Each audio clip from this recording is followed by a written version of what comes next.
Hello everyone, welcome back to the channel. I hope your day is starting off fantastic. But buckle up, because what I'm about to tell you is going to shake the way you see global politics, trade wars, and the clash of national pride.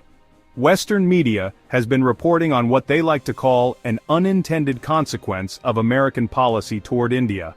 But let me stop you right there. I don't buy that narrative, because what they call unintended, I'd call completely predictable. No, actually inevitable. Let me explain why. Behind me here you see the Prime Minister of India, Narendra Modi. This is not just another world leader, he's the man responsible for 1.4 billion people. Yes, billion with a B.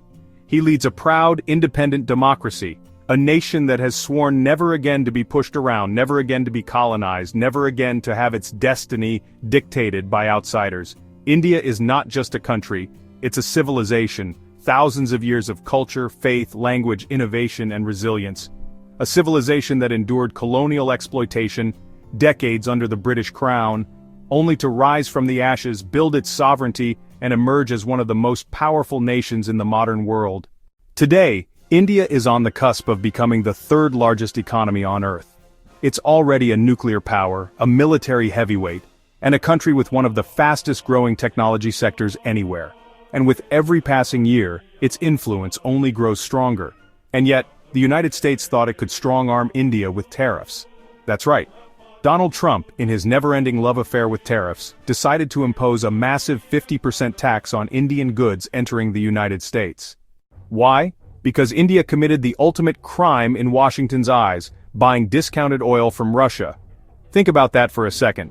A country of 1.4 billion people trying to secure affordable energy for its families, its industries, its farmers, and the United States says, no, you can't do that, we'll punish you.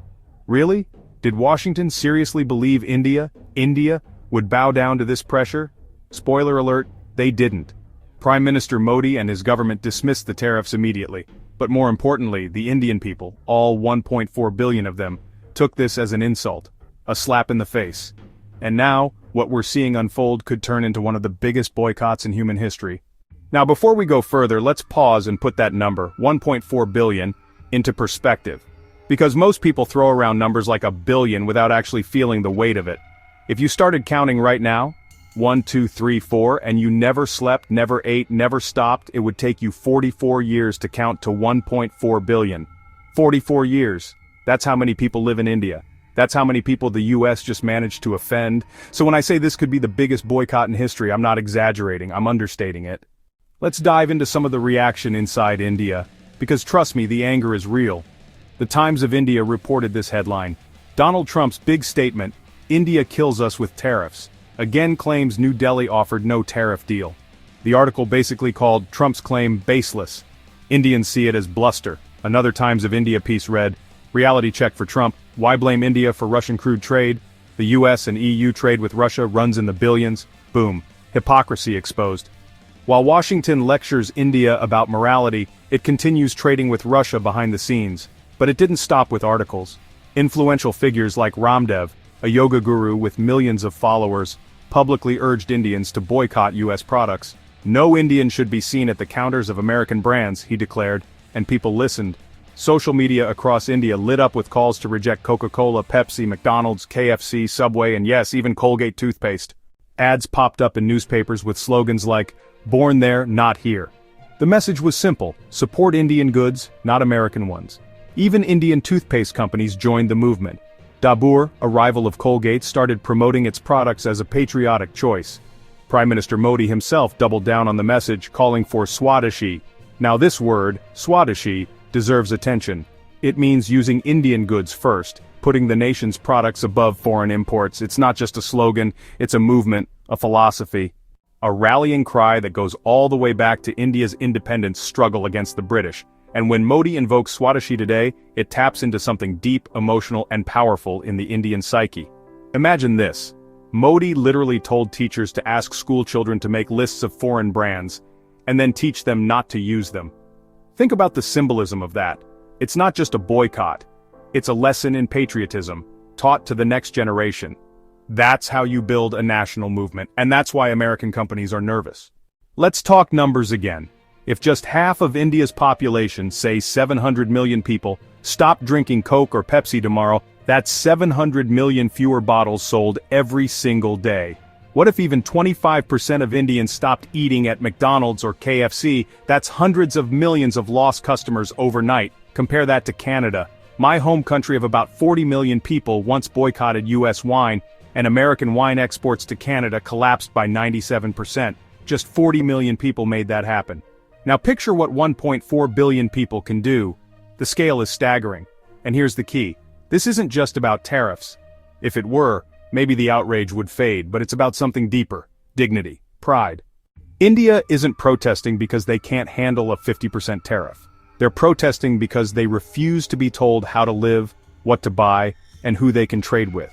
That's the arrogance they're rejecting. And that's why boycotts work. They turn an economic punishment into an emotional cause. Suddenly, buying local toothpaste isn't just about fresh breath. It's about national pride. Ordering from McDonald's isn't just a meal decision. It's a betrayal. That's powerful. And that's dangerous for American multinationals. Western outlets are finally waking up to this story. CNN ran headlines about toothpaste, Pepsi, and McDonald's being caught in the crossfire. Reuters reported on Dabur turning toothpaste into a nationalist test. Newsweek warned that millions of Indians could ditch American brands. Correction, not millions, potentially a billion. And here's the kicker. This isn't just about India. Other countries are watching. If India can stand up to the United States, why can't they? Why should smaller nations cave to Washington's pressure if India refuses to? The United States might have accidentally triggered something bigger than a boycott. It may have sparked a global wave of resistance. There's an old saying, you can blow out a candle, but you can't blow out a fire. Once the flames begin to catch, the wind will take it higher. That's exactly what's happening here. Trump thought he was blowing out a candle, punishing one country for one decision. But in reality, he lit a fire in the hearts of 1.4 billion people. A fire of patriotism, independence, and resistance. And the more the US tries to put it out with pressure and tariffs, the higher those flames will rise. So let me circle back to the Western media spin. They're calling this boycott an unintended consequence. But tell me, what exactly did they expect? You insult a nation of 1.4 billion. You punish them for acting in their own interest. You talk down to them like they're vassals instead of equals. And then, you're shocked when they push back? This isn't unintended. It's inevitable. It's expected. It's the natural outcome of arrogance meeting pride. And here's the irony.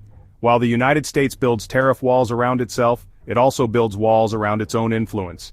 Every action like this drives countries closer together and further away from Washington. So, where does this leave us? On one side, you have the United States flexing its muscles with tariffs, believing it can still dictate the rules of global trade. On the other side, you have India, a rising giant, saying, enough, we will not be pushed around, we will stand on our own. Swadeshi first. Who wins this standoff? History tells us the nation with more people, more unity, and more resolve usually comes out on top. So, to all Indian viewers, Swadeshi, that's my new favorite word. Say it with me, Swadeshi, because while Trump's favorite word might be tariff, mine is now Swadeshi, and after today, maybe yours will be too. If you found this video eye-opening, do me a favor, smash that like button, subscribe to the channel, and leave your thoughts in the comments. Do you think this boycott will work? Do you think US brands can survive a billion-person backlash? I'd love to hear what you think. And if you want to support the channel, hit the join button or check the pinned comment for ways to help. Thanks for watching. Have a fantastic day and I'll catch you all on Swadeshi.